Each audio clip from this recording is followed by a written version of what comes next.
Let's see how to add two columns into one column.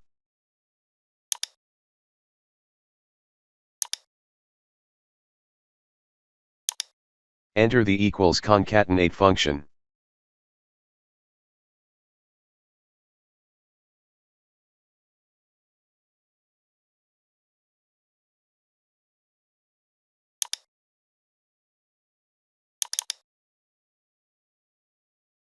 Now select the first column,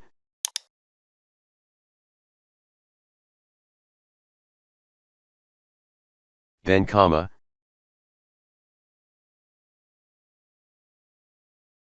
then quotation,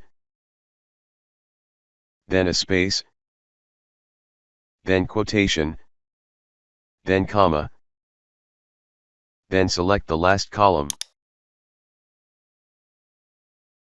then the first bracket, and press enter. First name and last name are also added to a column.